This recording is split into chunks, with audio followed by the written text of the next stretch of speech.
Amados hermanos, la gracia y la paz del Señor Jesús sea con todos ustedes. Vamos a estar continuando con nuestro estudio a la epístola de Jacobo, el hermano del Señor. Hasta el momento hemos realizado dos introducciones donde hemos tratado asuntos tales como el autor humano, que fue instrumento del Espíritu Santo para la redacción de esta epístola. También hablamos del parentesco directo que Jacobo tenía con el Señor, que según la carne era medio hermano por parte de María. Vimos que este Jacobo, siendo el hermano del Señor, no creía en él, al igual que sus otros hermanos biológicos, como nos dice Juan capítulo 7, del verso 1 al 9. No obstante, Pablo nos cuenta que una vez resucitado, el Señor se le apareció a Jacobo. Eso lo dice en 1 Corintios 15, 7. Y en lo personal yo creo que después de esta experiencia, Jacobo creyó en él. Es probable que Jacobo estuviera con los 120 de Pentecostés, ahí en Hechos capítulo 1, versículo 14, pues el texto bíblico menciona la perseverancia en la oración que los apóstoles y discípulos realizaban con María, la madre de Jesús, y con sus hermanos. Ese con es de compañía, está claro, para que no se piense que oraban a María y a sus hermanos como si fuesen intercesores, sino que María misma y sus hijos, que eran hermanos del Señor, oraban a Dios junto con los apóstoles y discípulos. También mencionamos la muerte de Jacobo, el martirio que sufrió, el cual sirve como testimonio de que Jesús era el Mesías que se esperaba, pues habiendo sido el incrédulo más cercano, murió como mártir y esclavo de su Señor Jesús, al cual vio resucitado. Jacobo fue testigo de la resurrección, lo vio con sus propios ojos y estuvo dispuesto a testificar con su propia vida, siendo arrojado de un edificio, luego apedreado y finalmente golpeado en la cabeza con un mazo. Los ancianos y fariseos judíos inventaron el rumor que los discípulos robaron el cuerpo del Señor. Eso lo aparece ahí en Mateo 28, del 11 al 15. Esto se divulgó por todos lados. Jacobo no era un creyente en su hermano. Seguramente escuchó también ese rumor, pero después de resucitado el Señor se le apareció, lo vio y estuvo dispuesto a afirmar con su sangre aquel testimonio. Y estamos seguros que nadie muere por algo que sabe que es una mentira. Jacobo murió por la verdad, el hecho histórico fundamental de la fe cristiana, la resurrección de Cristo. Junto con lo anterior, hablamos de la canonicidad de esta epístola y de las controversias que circularon alrededor de ella, como por ejemplo el hecho de que se catalogara como antilegómena, es decir, una epístola de la que se decían cosas en contra y que tuvo que ser rigurosamente examinada. Vimos la controversial declaración de Lutero también, en tiempos de la Reforma, y que a pesar de todo esto pudimos apreciar la mano omnipotente de Dios, pues la epístola ha sido preservada en las Biblias de hoy en día, incluso en la Biblia luterana. En la segunda sesión hicimos otra introducción para referirnos a los destinatarios. Hablamos de la dispersión de Israel, la diáspora judía, de cómo se cumplió la profecía dicha por Dios mediante Jeremías, que serían esparcidos por todo el mundo, por naciones que ellos no conocían, como dice Jeremías capítulo 9, del verso 3 al 16. Explicamos el cumplimiento progresivo de esto y de cómo, cumpliéndose las escrituras, los hebreos llegaron hasta América desde el exilio de 1492, realizado por los llamados reyes católicos de España. Llegaron a tierras desconocidas para ellos y sus antepasados. Adicionalmente, Dios ha prometido recogerlo de todas partes del mundo y lo ha estado haciendo paulatinamente también. Cuando vimos que la carta estaba dirigida a las 12 tribus que están en la dispersión, aclaramos que por ser gentiles según la carne, no debemos rechazar las enseñanzas entregadas por Jacobo, aunque sus destinatarios fueran los cristianos que biológicamente eran judíos, pues en ese caso los cristianos que son judíos no deberían considerar las cartas que Pablo escribió a las iglesias que no eran judías, lo cual sería un error, pues en el Nuevo Testamento, de acuerdo a un principio bíblico enseñado por el Espíritu Santo a través de Pablo, los que hemos vuelto a nacer, sean hebreos o gentiles, somos parte del verdadero Israel de Dios, puesto que de ambos lados, judíos y gentiles, Dios ha hecho un solo pueblo en Cristo Jesús, en quien las enemistades fueron deshechas, las distinciones también. Ahora somos los nacidos de nuevo, vale aclarar, un solo pueblo en Jesús, el Cristo. Así que no podemos rechazar esta epístola pensando que no es para nosotros, que somos gentiles según la carne. Finalmente, Jacobo, por el Espíritu, nos desea un gozo continuo y permanente, sin límites, al decir salud. Eso lo vimos también, del griego chairein. Gozo semejante no puede ser hallado en las emociones humanas o en las cosas materiales que tengamos como bienes, solo se encuentra en el Señor. El Salmo 43, versículo 4 nos dice: entraré al altar de Dios, al Dios de mi alegría y de mi gozo, y te alabaré con arpa, oh Dios, Dios mío. Es Dios mismo que, personalmente relacionándose con nosotros, trae ese gozo continuo y permanente. Es nuestra relación personal con el Dios trino y eterno que puede permitirnos disfrutar de un gozo continuo y sin límites. Él es el Dios de nuestra alegría y gozo. Esto es importante entenderlo, pues a veces nuestra alegría y gozo proviene de los bienes que Dios nos da, no de las personas que conforman al Dios único y eterno. Buscamos en los bienes la felicidad, pero en estos encontramos solo afán y aflicción del alma. Por los bienes debemos dar gracias al Señor, pero nuestro gozo y alegría debemos buscarlos en la presencia del Señor, en la comunión con Él. Nosotros tenemos entrada libre en Jesús el Cristo a la presencia de Dios, el Dios de nuestra alegría y gozo. Roguemos al Señor nos permita ver y entender esto, discernirlo en profundidad, pues nos daremos cuenta que el gozo temporal que disfrutamos es debido a que no proviene de la fuente eterna. El Señor quiere enseñarnos a diferenciar entre la fuente de agua viva y una cisterna rota, de la cual habla Jeremías capítulo 2, versículo 13, y nos va enseñando progresivamente.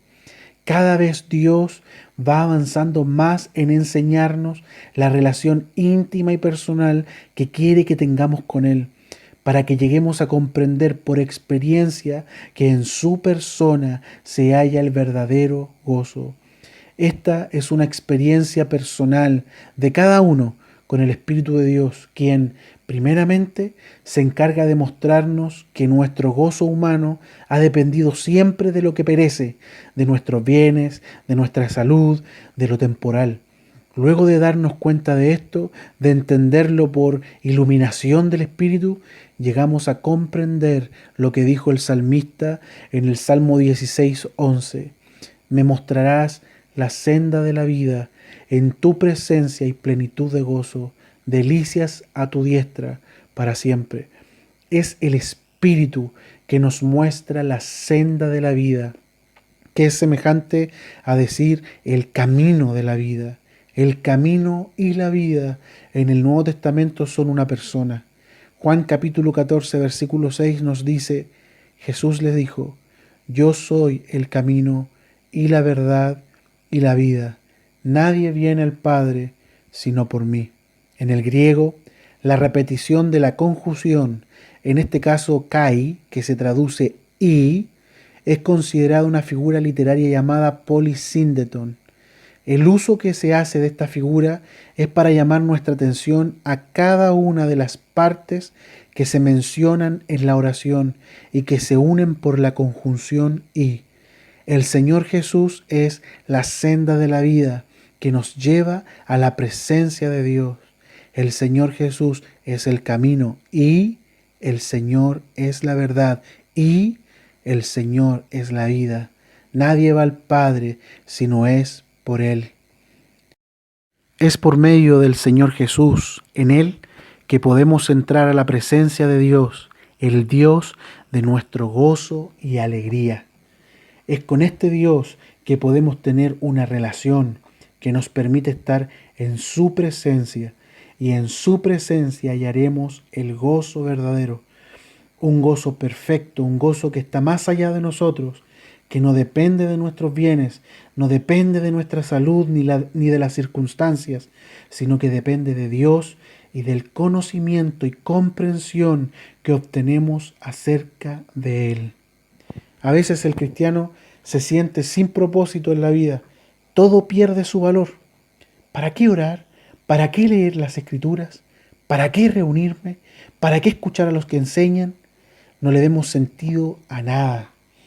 Hermanos, en esta condición debemos entender que el Señor quiere que veamos algo.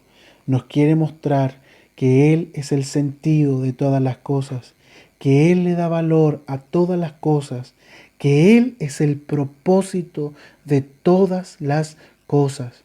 Como cristianos pasamos por muchas jornadas y estaciones. Llegamos siendo niños, carnales, sentimentales también.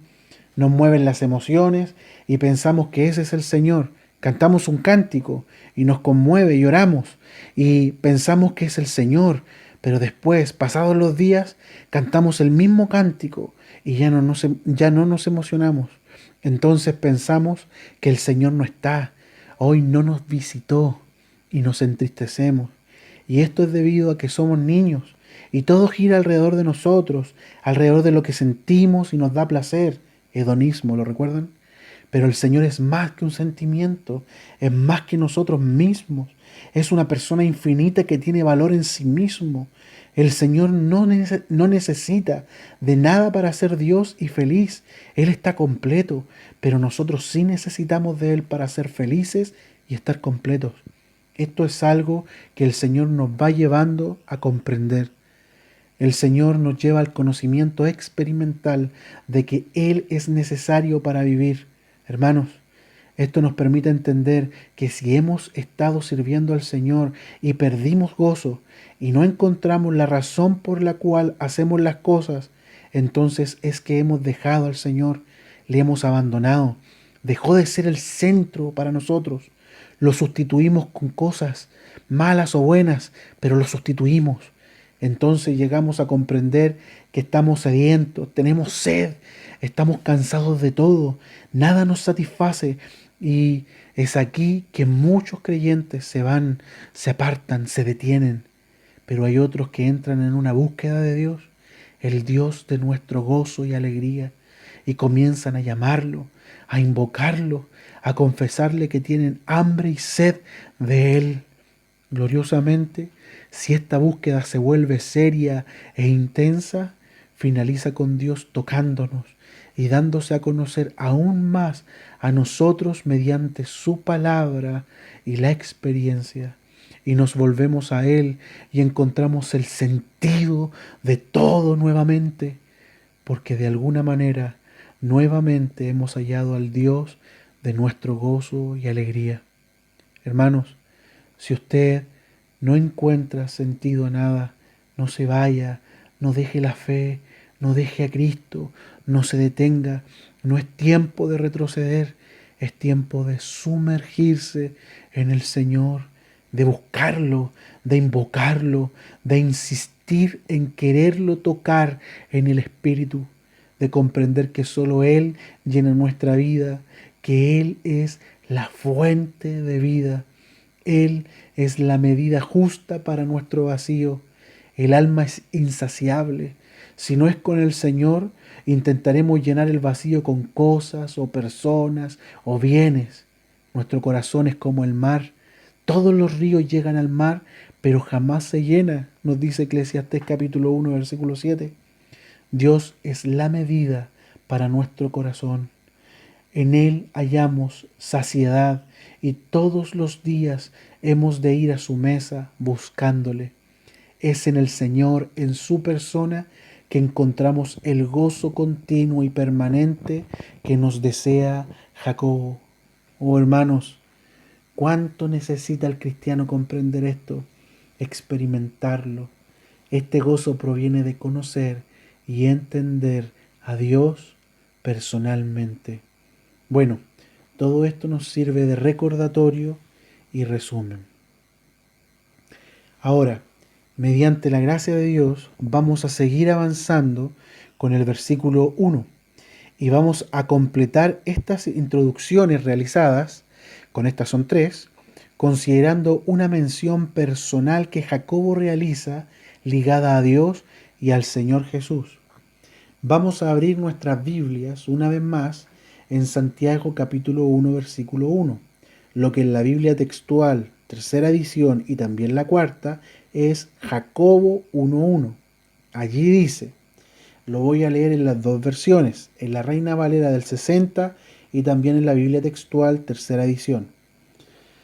Dice así la Reina Valera: Santiago, siervo de Dios y del Señor Jesucristo, a las 12 tribus que están en la dispersión, salud. Luego voy a la Biblia textual, tercera edición. Jacobo, un siervo de Dios y del Señor Jesús, el Mesías, a las 12 tribus que están en la dispersión, salud. Hermanos, hoy nos corresponde prestar atención a la siguiente declaración: siervo de Dios y del Señor Jesucristo. En esta declaración encontramos una mención trinitaria. Recordemos algo aquí. Jacobo, en un principio, no creía que el Señor Jesús fuera el Mesías. La Biblia dice claramente que ni sus hermanos creían en él, como ya mencionamos en Juan 7 del verso 1 al 5. Y es muy probable que sus mismos hermanos pensaran que estaba loco o cualquier otra cosa de las que se decía. Sin embargo, esto duraría hasta que el Señor se le apareciera a Jacobo después de resucitar. Desde allí en adelante, al igual que con Pablo, el pensamiento de Jacobo cambiaría.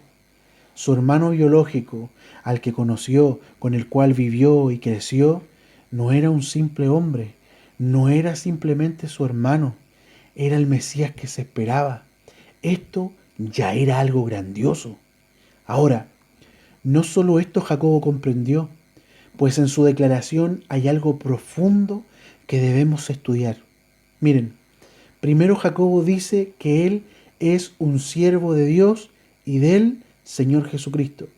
En el griego, la oración dice literalmente así: Jacobo de Dios y del Señor Jesucristo, esclavo. Eso lo tomé desde la Biblia interlineal del Nuevo Testamento, Tinchendorf. La oración pone énfasis en Dios y el Señor Jesús Cristo.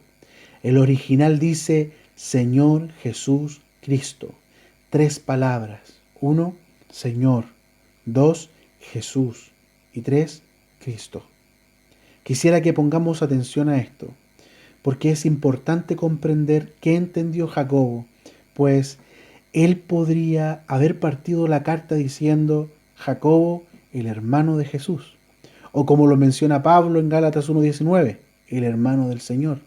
Sin embargo, él no se refiere a sí mismo como tal. ¿Por qué?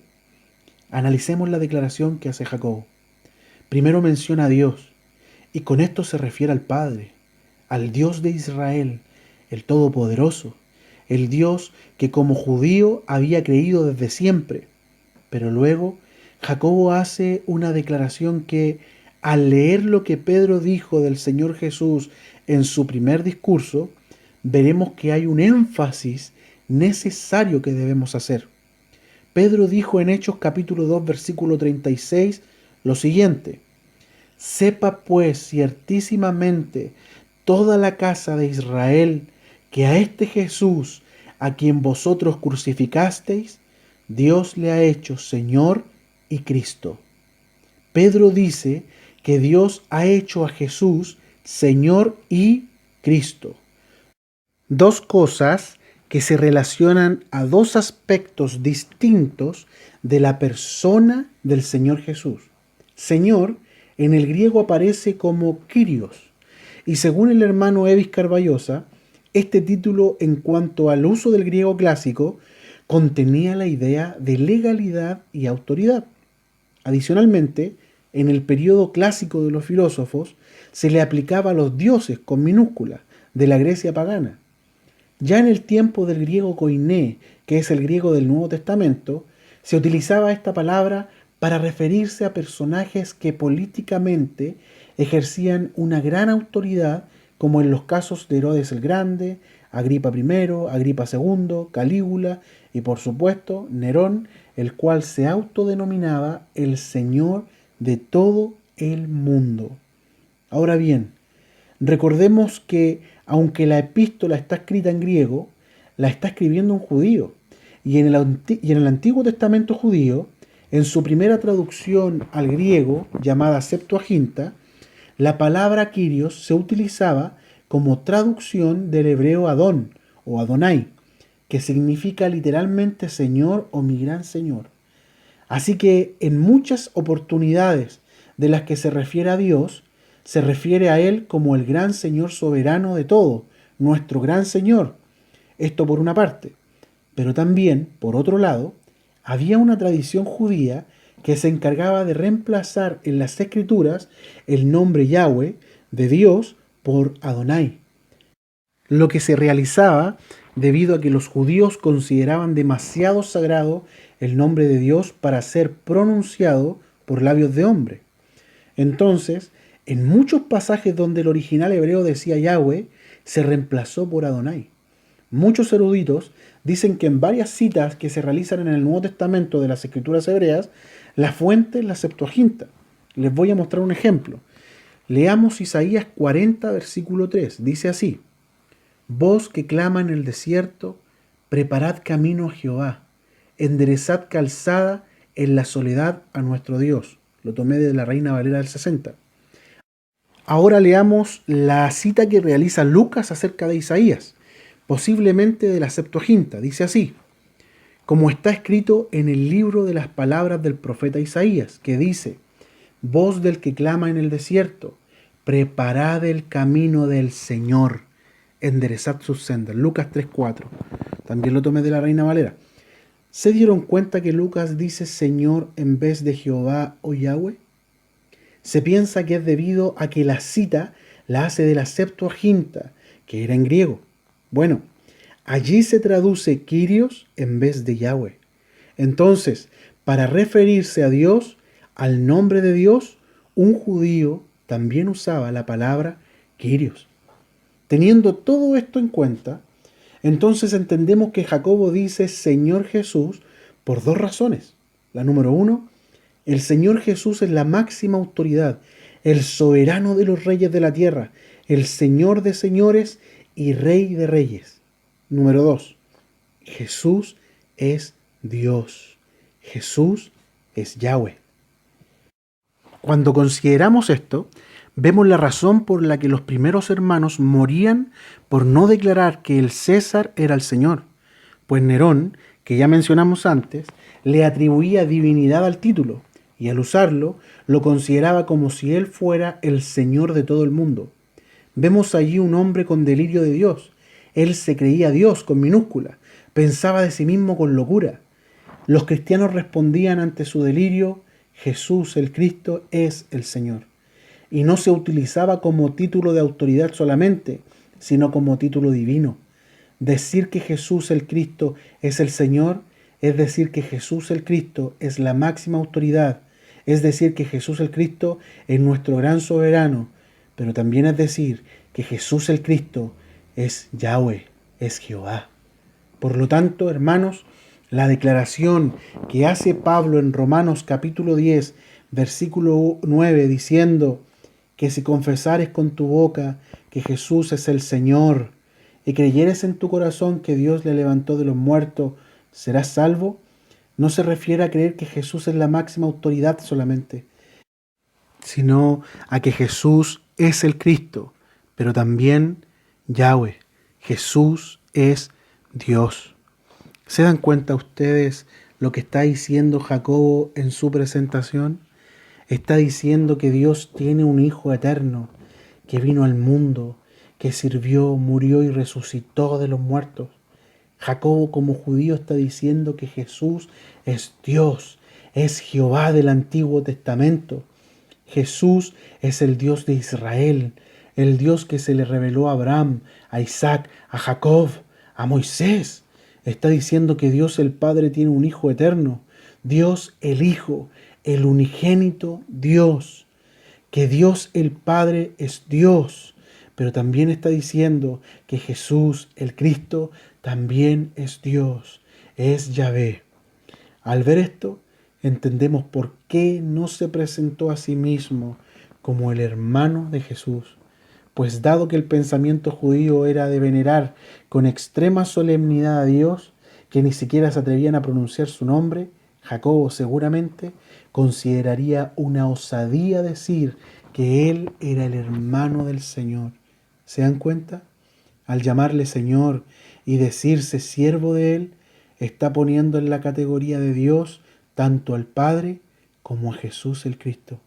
Hermanos, cuando Pedro dice que Jesús ha sido hecho por Dios Señor y Cristo, está diciéndonos que Dios ha declarado delante de todos al resucitar a Jesús que Él era el Mesías que se había prometido por los profetas en las Santas Escrituras, el Rey ungido de Yahvé, el Mesías príncipe, el descendiente varón de la mujer, el ángel del pacto de Yahvé, el profeta, pero también que no era solo un hombre, sino que era Dios hombre.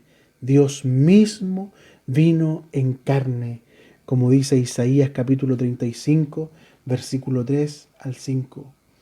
Entonces, al igual que Pedro, es una declaración muy seria la que está realizando Jacobo. Dios tiene un hijo desde la eternidad. El Dios que hizo alianza con Israel era Jesús. Prácticamente, Jacobo está diciendo que él es esclavo de Dios el Padre y de Jesús el Mesías, Dios Hijo. Está diciendo que Jesús también es Yahweh. Jacobo piensa de sí mismo que es esclavo de Dios, Yahvé el Padre, y de Jesús el Cristo, Yahvé el Hijo.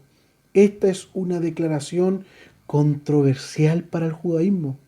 Piense en esto un momento. Al que se crucificó, al que se rechazó, era el Mesías que esperaban.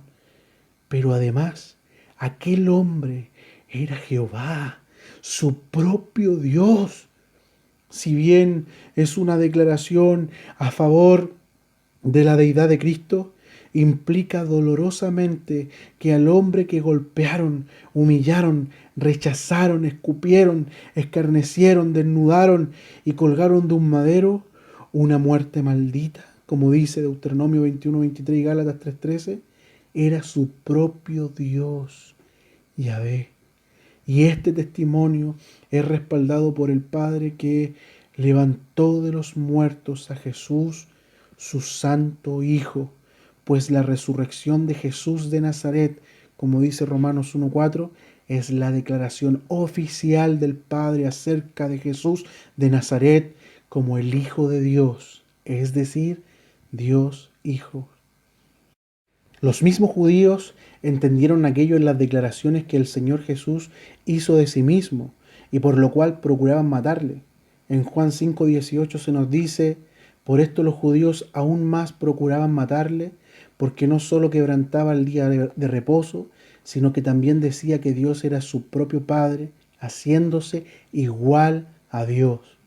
O sea que los judíos entendieron bien lo que decía el Señor acerca de sí mismo, que es Yahvé el Hijo.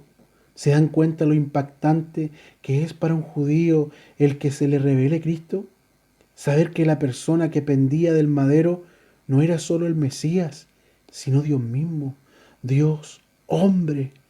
Entender que Cristo es Jehová es algo tremendo, profundo e importantísimo, pero también puede resultar un poco confuso y difícil de aceptar. ¿Cómo es posible que el Padre y el Hijo tengan el mismo nombre? Por un tema de tiempo, solo voy a mencionar 3 versículos que nos permitirán ver esto, comprenderlo mejor y que el Señor nos ayude a aceptarlo. Mire, leamos Mateo capítulo 28, versículo 19. Allí se nos dice lo siguiente: por tanto, id y haced discípulos a todas las naciones, bautizándolos en el nombre del Padre y del Hijo y del Espíritu Santo. Veamos, en este versículo dice en singular el nombre. Y no es por error de traducción, sino que así dicen los manuscritos griegos. Y aparte de esto, aparece un polisíndeton para llamar nuestra atención a cada una de las partes unidas por la conjunción y.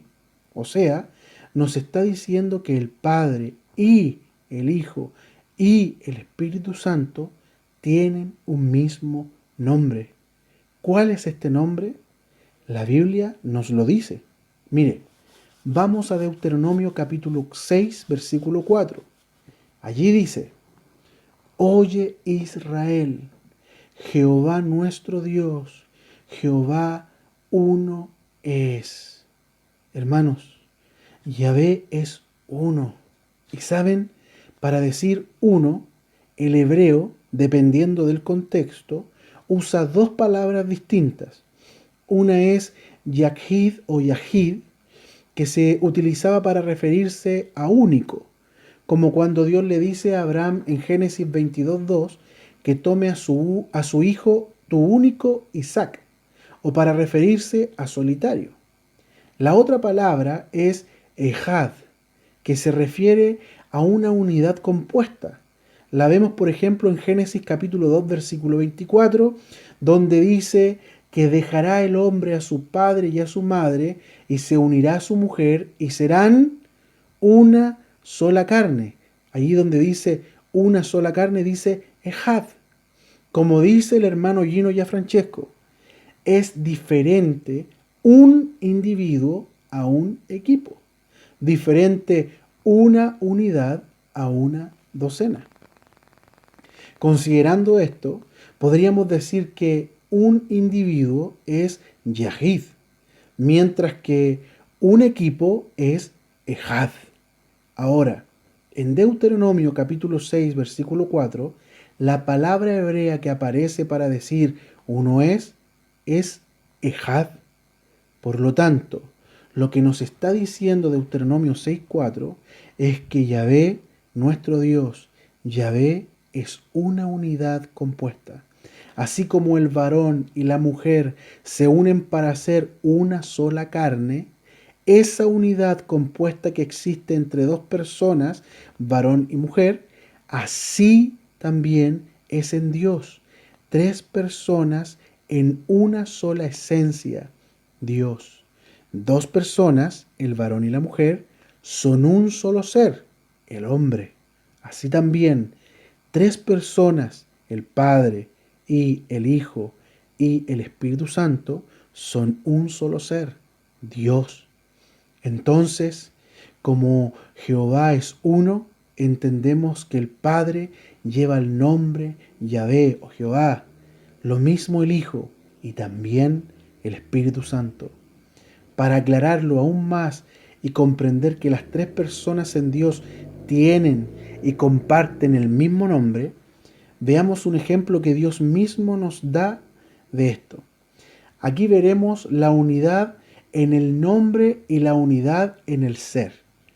Voy a leer un último pasaje que se encuentra en Génesis capítulo 5, versículo 1 y 2. Síganme con la lectura, por favor, y no olvidemos que el hombre fue hecho conforme a una imagen y semejanza. Dice así: este es el libro de las generaciones de Adán.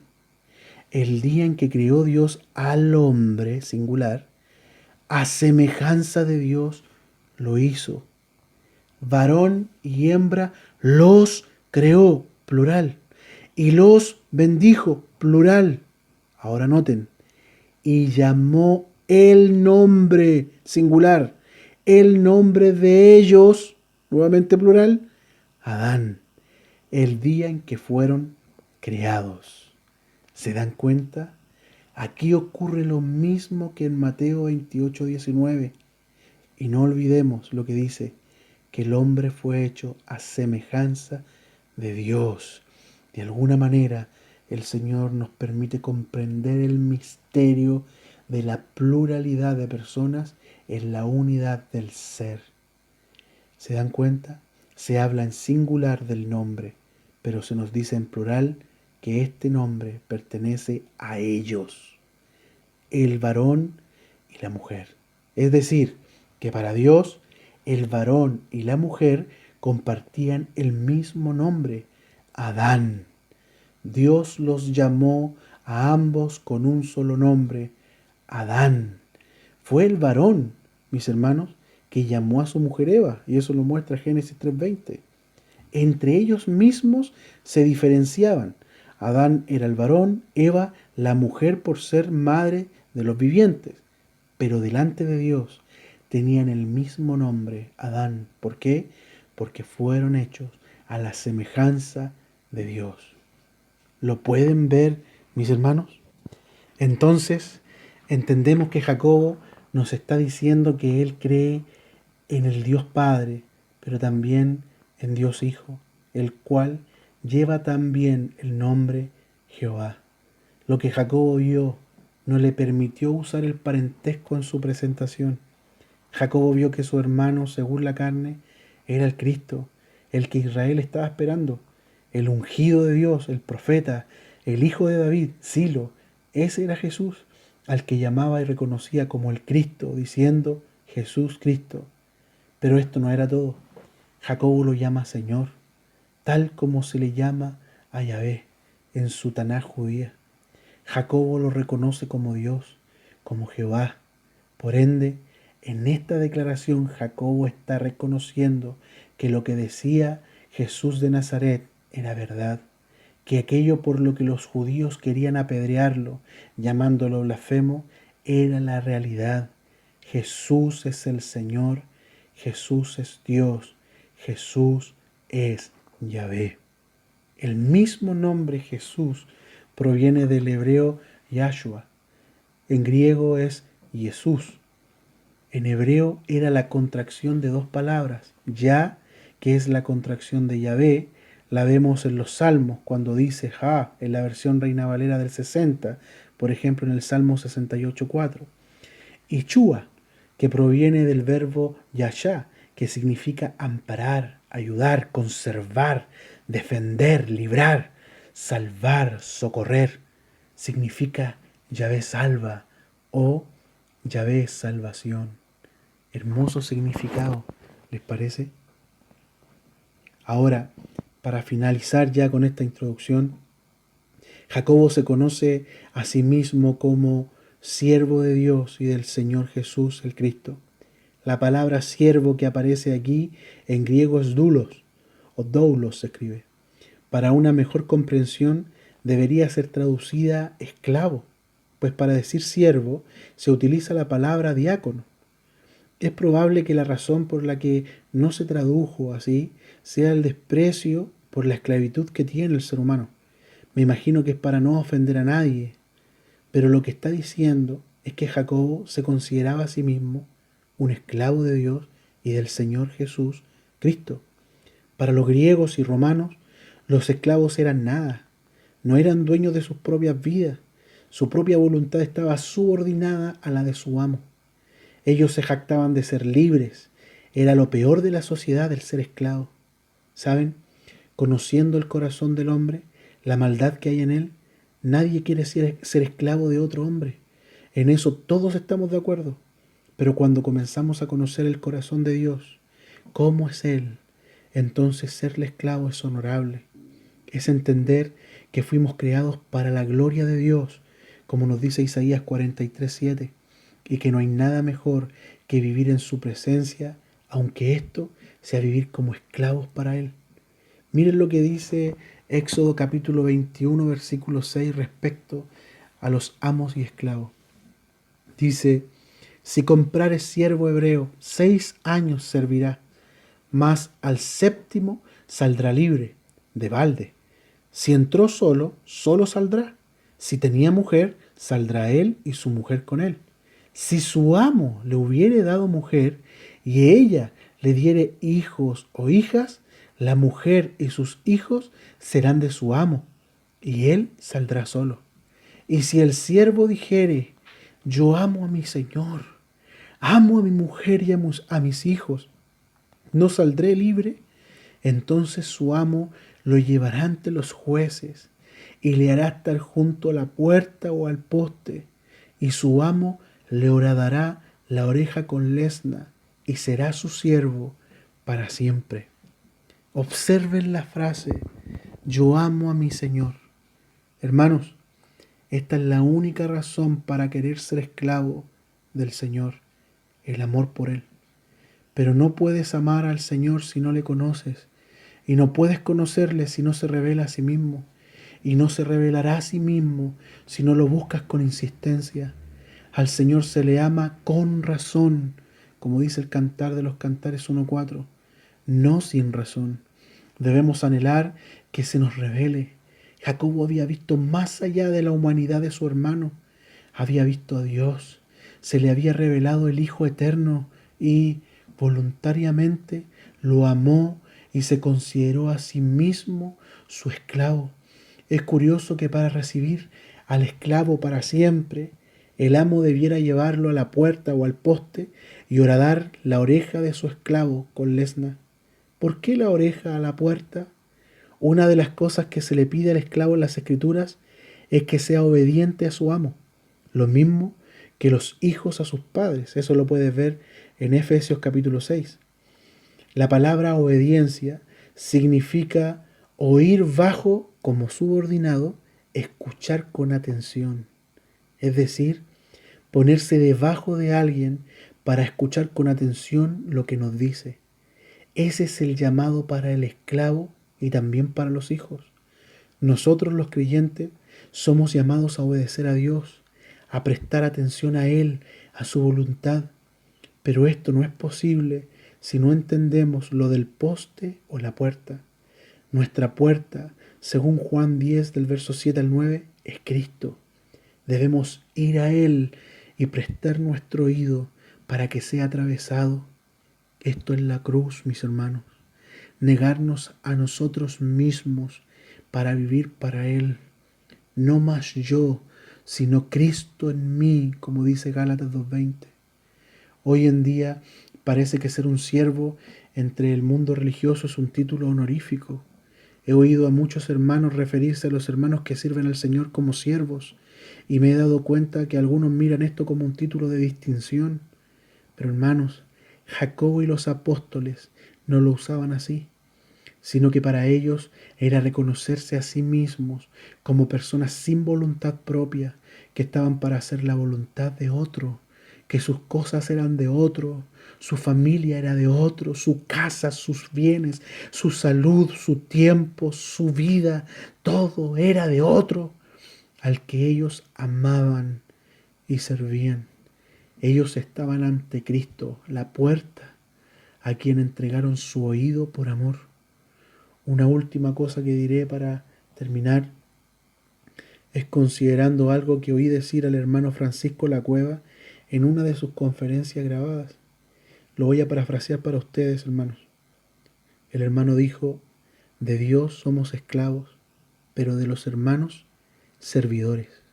Es importante entender esto, no nos confundamos. No somos esclavos los unos de los otros, sino consiervos. El amo es único, es Dios y nuestro Señor Jesús, el Cristo.